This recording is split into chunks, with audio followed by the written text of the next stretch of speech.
Welcome back to another episode of Family Vacation. I'm your host, AJ Sonari. This week we're going through part 3 of my Season 1 ranking retrospective, and family heads, we've officially hit the top 20. Boy, am I excited for this episode. We're getting into the real good stuff now. We got certified bangers almost all across the board, and on top of that, we've officially entered A-tier territory. I'm pumped to talk about these next 10 albums, but not as pumped as I am for this little ad break. So, I'll catch you when that's over. Hey Matt, you know what I love? Steely Dan? Well, yes, but I also love how easy it is for two goobers like us to make a podcast. I mean, with Spotify for Podcasters, it's no wonder. Spotify for Podcasters is a one-stop shop that's got everything you need to create the perfect podcast. That's right. Using Spotify for Podcasters, you can directly record and edit your podcast wherever you are, using their intuitive and easy-to-use website. And once you're done editing, Spotify for Podcasters takes care of the hard part and distributes your podcast directly to Spotify and everywhere else podcasts are available. And now you can even make video podcasts available on Spotify, which gives you even more freedom to make the podcast you want, while also giving your lovely listeners a chance to see your face. Speaking of listeners, Spotify for Podcasters also encourages fan engagement by letting you get feedback directly from your listeners with Q&As and polls made by you. You can even make money with your podcast through ads, podcast subscriptions, and donations directly from your audience. Spotify for Podcasters offers all of this, and it's completely free to use with no catch whatsoever. Guys, Spotify for Podcasters made recording and distributing the family album so easy. Being able to schedule our episodes ahead of time and letting them take care of distribution took so much weight off our shoulders. For anyone that's ever even thought about starting a podcast, we highly recommend giving Spotify for Podcasters a try. You can download the Spotify for Podcasters app or go to www.spotify.com/podcasters to get started. Once again, download the Spotify for Podcasters app or go to www.spotify.com/podcasters. Alright, welcome back. Let's just dive right into number 20 on this list. We've got Meet the Residents. Certainly an odd choice to fill the 20th spot, but it's weird in all the right places. The Residents' strange debut album is an experiment gone wrong, gone right. On paper, nothing on this album should work, yet everything about it somehow mixes wonderfully, creating extremely engaging musical passages that no one but the Residents could think of or pull off. Song concepts are as far out as can be, with bare bones production and disjointed musicality that gives the album a very creepy yet very charming sound. There's this constant room tone present on every track that just makes this project feel so raw, and I love it. Speaking of raw, let's dive right into the music, starting with album opener, Boots. A cover in the loosest possible term, Boots sees the group take on the Nancy Sinatra classic in a way no mere mortal would dare think of. The lyrics are sung in this deep, goofy voice that's backed up by a percussive beat sampled from snapping fingers and clicking tongues. Meanwhile, there's a completely out-of-tune horn section that jarringly pops in and out from time to time, while this guitar or piano carries what would be presumed as the melody. And this is only the first track. Boots is the first of a 6-part suite of mini-songs that sees the Residents experiment with different styles surprisingly effectively. Numb Around takes on this almost bossa nova feel, with the melody being played by this very high-pitched and very old piano, which then transitions beautifully into Guy Lombardo, which is this really cool waltzy piece led by a wind section that also has this deep cello or double bass that creates a very ominous tone. Breadth and Length is kind of a shitpost that sees the backup vocalist break laughing at the sheer absurdity of it, and Smelly Tongues is just iconic. But these are small potatoes compared to the larger compositions on this project. Rest Aria is a hauntingly beautiful piano arrangement that's backed by goofy accented horns and a glockenspiel. Spotted Pinto Bean feels like a composition that tells a full story through its use of studio imagery and chaotic instrumentation. And of course, I gotta shout out the best track on this album, Infant Tango. This borderline funk track has awesome bass and guitar work that steals the show. But the vocals are the true star, sounding like the host of some kind of freak show as he's backed by these out-of-tune horns. Meet the Residents is wild from start to finish, and while sloppier than similar albums like Mr. Bungle, it's got this aura about it that keeps you invested, cause you never know where it's gonna go. I'd say the only drawback of this album is the closer, Energy, Crisis Blues. It's the longest track on the album, and it kinda hits a threshold where your tolerance for the weirdness just tanks. It's not a bad track, but after everything heard previously, it's just kind of a lot to handle. Overall, Meet the Residents is the perfect debut album for this group. Its experiments are extremely weird, but very competently made. From the goofy vocals to the cursed instrumentals, you'll find something to admire, if not enjoy. My original rating for this album was a 7.4 out of 10 and B tier, and I still think that's fair.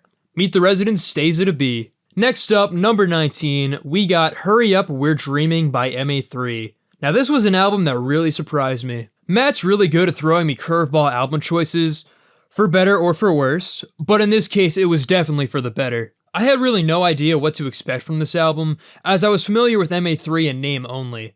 But once I heard the second track, Midnight City, I knew exactly what I was getting into. That being an extremely fun 80s inspired synthwave album with awesome instrumentation, song concepts, and ambiance. Anthony Gonzalez delivers such a nostalgic sounding album through the use of super crunchy synths on top of extremely upbeat instrumentals and concepts that heavily relate to memories and the past. Midnight City is the biggest track on this album, and for good reason. It's instantly memorable with the hook built around Gonzalez's high-pitched yelps and especially those powerful keys. It's a perfect love letter to synthwave and really conveys the feeling of a late-night drive, especially with that sax solo. Other highlights include Reunion, which has these awesome accented guitar hits during the choruses, as well as the persistent sound of castanets, adding some nice musical flair. Claudia Lewis is a more stripped-back track that's centered around this very groovy bass line and 808-sounding drums that makes it sound like it came right out of the 80s. And Wait is just an iconic acoustic track that just exudes atmosphere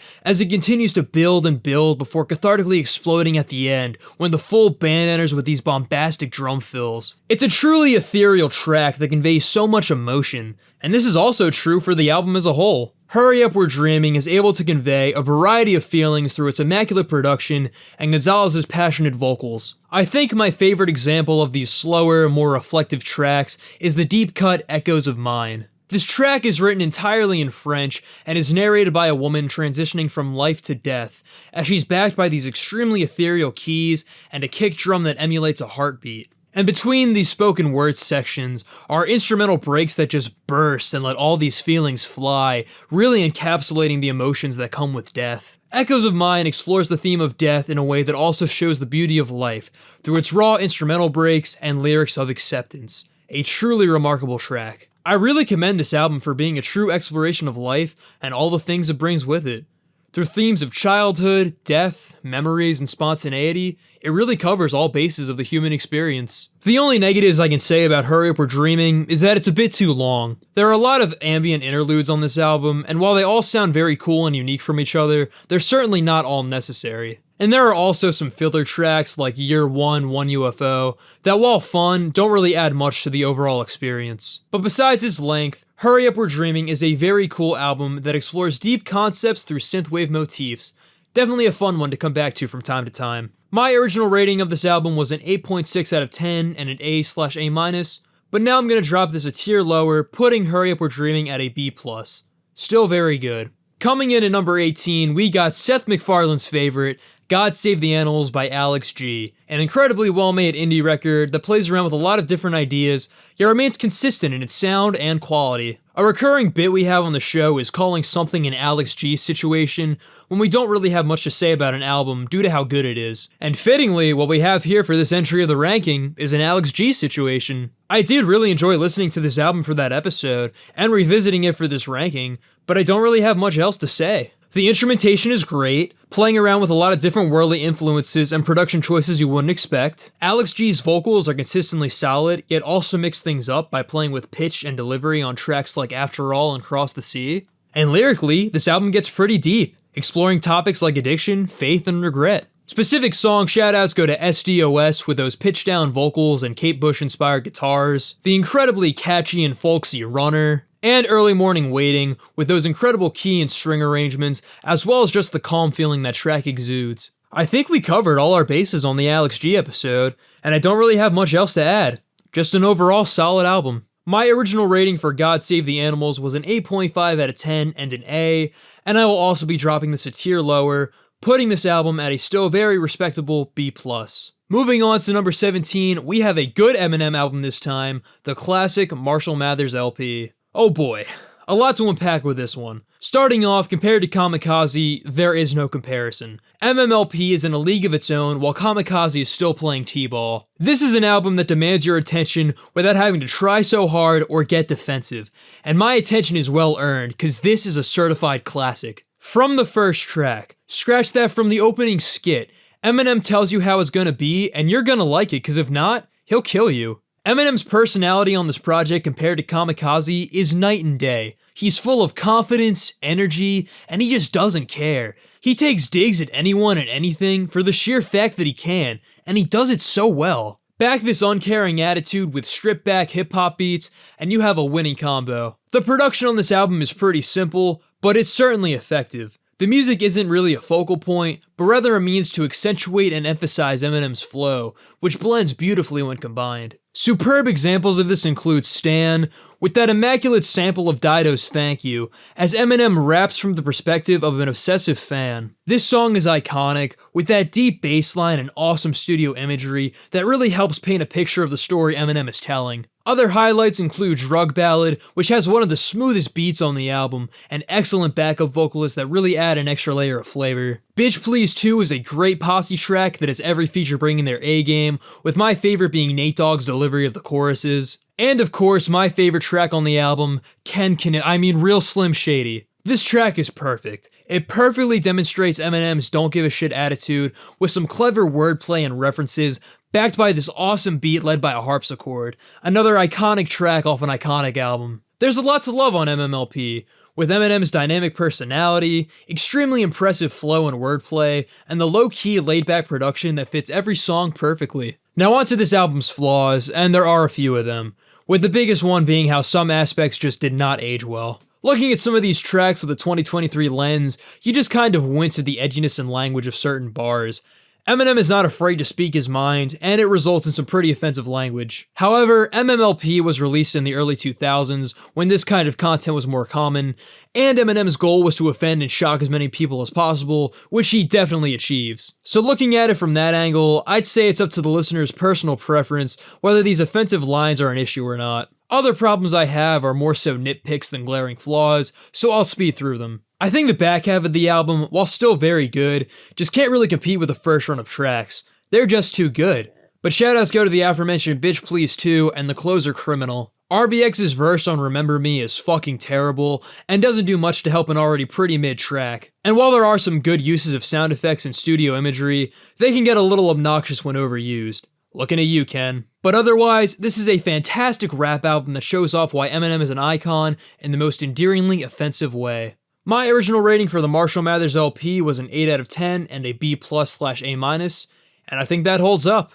Going with a B+ on this one. At number 16, we've got Sounds of Silence by Simon and Garfunkel, an underrated album from one of our most underrated episodes. If I could describe this album in a word, it would be pleasant. Simon and Garfunkel's sophomore outing is an introspective project that delivers its ideas in a very comforting way, which is impressive considering how dark some of the song concepts get. But that's definitely helped by the beautiful harmonies and vocal deliveries of Paul Simon and Art Garfunkel. Their tone of voice is just so cozy and reassuring, especially when backed by the folksy instrumentals that elevate the mood of every track. Of course, The Sound of Silence is fantastic, a hauntingly beautiful piece that greatly demonstrates the vocal chemistry of the musical duo, while also delivering a hard-hitting instrumental that just takes the tracks to the next level. Other highlights include the almost bardcore Leaves That Are Green, which is such a nice sounding track, with those complementary harpsichords and acoustic guitars.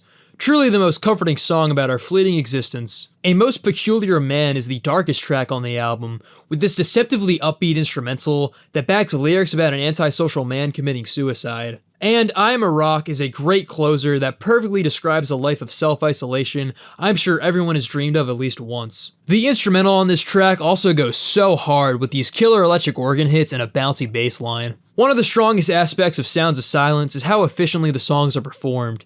It's a very compact album and none of the tracks really overstay their welcome. The duo are able to say what's on their minds in very effective and poetic ways, and it never drags on or gets boring. Even slower tracks like Kathy's Song and April Come She Will are gorgeous acoustic pieces that utilize every minute perfectly, while also capturing the cozy feeling of the rest of the album. If there were any flaws with this album, I'd say like Part 1, Sounds of Silence suffers from its production. While not as rough as Part 1, there are still sections on tracks like Blessing that are really hindered by the old school style of recording. Another nitpick I have is with the track We've Got a Groovy Thing Going.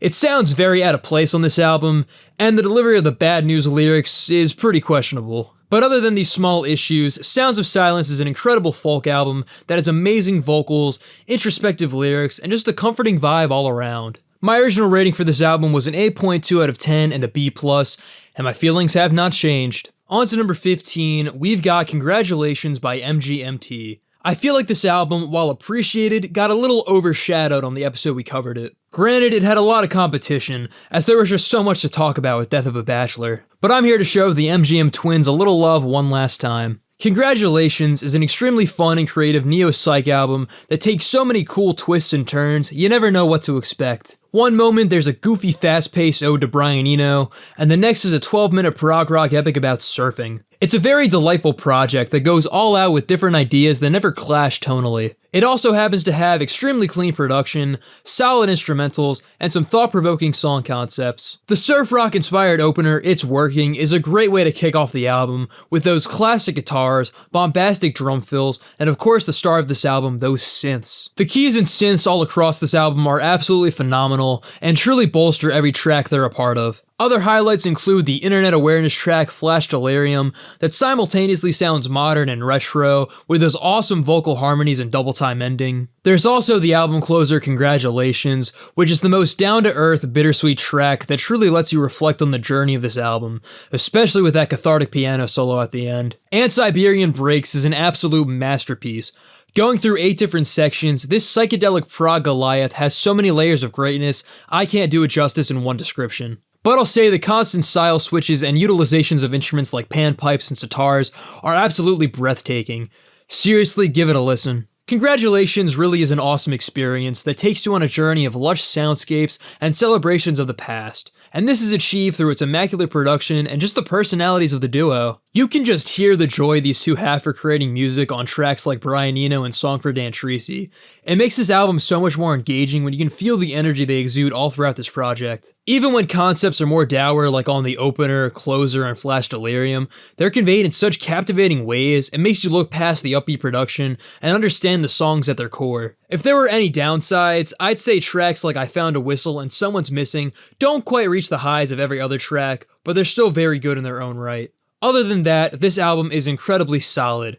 Through excellent production, creative instrumentation, and engaging personalities, MGMT easily avoids the sophomore slump. My original rating for this album was an 8 out of 10 and a very high B tier, but I think I'm going to bump this one up, putting Congratulations at an A-.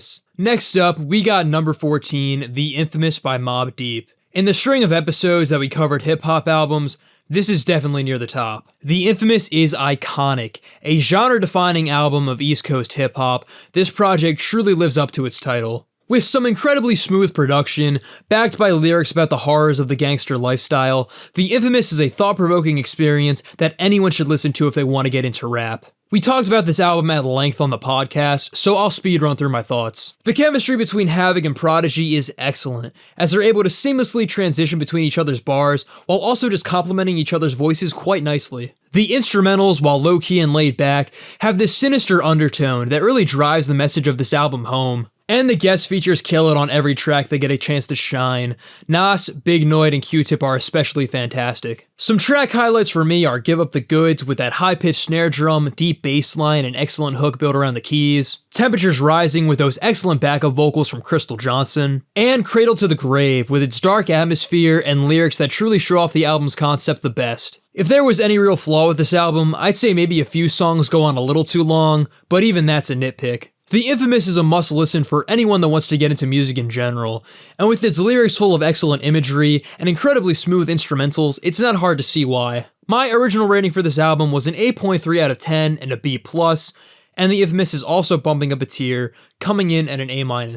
At lucky number 13, we've got American football's self-titled debut. Ah, American football. What to say? Well, for starters, I initially brought it on the show to tear it to shreds, but as you can see by its very high placement, that clearly didn't stick. Of all the albums we listened to for the show, American Football is perhaps the one that grew on me the most, and it was completely unintentional. I thought this album was extremely boring and uninteresting when I first listened to it last year, but after getting in the right headspace and really listening to everything it had to offer, I was blown away. First off, the musicality is incredible on this project. Midwestern emo has a following for a reason, as its math rock influence truly helps keep the instrumentals engaging and interesting, with complex rhythmic patterns and time signature switches that keep the listeners on their toes. Specific shoutouts go to Steve Lamos' drum work all across this album, as he is phenomenal behind the kit, delivering such a wide range of rhythms that fit each song perfectly. And his trumpet work on The Summer Ends and For Sure truly takes those tracks to the next level. The guitar work by Mike Kinsella and Steve Holmes is also magnificent. Both players complement each other so well, as each of their guitars primarily takes up one of the channels, causing their parts to blend beautifully. And a point of contention for some, but a highlight for me, are the lyrics. While they could be considered sad frat boy core, I think they're solid for what they are. Most songs deal with tough subjects like relationships ending, moving on from a stable part of your life, and maturing enough to realize your problems from the past weren't really a big deal. They're broad enough to allow the listener to relate to them, but specific enough that keeps them from being generic. It's a really nice balance. Except maybe the lyrics on Stay Home. There's only so many times a man can hear, but that's life before he goes insane. Specific song highlights go to the opener Never Meant, with its iconic meme status guitar riff and its infectious 6/4 drum beat. The Rebel Rebel inspired guitar riff on Honestly is so catchy, and the style and tempo switch after the second verse rips so hard. You Know I Should Be Leaving Soon is an excellent bouncy instrumental track. The Summer Ends truly embodies the feeling of moving on to the next stage of life. And the one with the Wurlitzer is the perfect closer, with the titular Wurlitzer truly stealing the show. I'd say the only drawback of this album for me personally is that Stay Home is unnecessarily long, but every other track is just so good I can easily look past that. And while not an issue for me, Mike Kinsella is not the best vocalist, which can easily affect the enjoyment of the album for certain listeners. But I like his more natural and untrained voice. It makes the album feel more real and emotional. Overall, American Football is the Midwestern emo album for a reason. With its incredibly tight instrumentals, relatably human song concepts, and just its bittersweet vibe, it definitely earns its reputation. My original rating for this album was a 9 out of 10 and A tier, and I think I'm going to go one spot lower, putting American Football at an A-. Almost there, at number 12, we've got the Beatles' White Album, an album that's surrounded by discourse, but one that left me pleasantly surprised. I've never really been a Beatles fan, and not because I thought they were overrated or that I was too good for them, but mostly because I just never sat down and listened to their discography. I've only heard 2 full Beatles albums, including this one, and it's easily my favorite. There are so many cool ideas and so much diversity of sound on this one project. It makes the listening experience so entertaining as you just don't know what to expect. You've got rock and roll, pop, show tunes, ballads, heavy metal, funk, and whatever Piggies is. It's such an awesome mix of genres, and most of the time, they all mix pretty well. Now, the White Album was written during a time of high tension within the band, causing each of the members to write their songs separately, which is why there's really no cohesion on the album. But that's what I love about it. This album is treated like one big experiment, with each band member trying out any crazy idea they could think of. With so many styles and genres covered, there's literally something for everybody on this album. The opener, Back in the USSR, is a classic hard-rocking Beatles track that pays homage to rock and roll of the 50s, while also commenting on the Cold War. I Will is a beautiful acoustic piece that just feels so reassuring and calming to listen to, while My Guitar Gently Weeps is a tour de force that truly lets George Harrison get a chance to shine and show off his guitar skills. And Don't Pass Me By is Ringo's contribution. Other highlights include Helter Skelter, Savoy Truffle, Rocky Raccoon, Blackbird, Obla-Dee Obla-Da.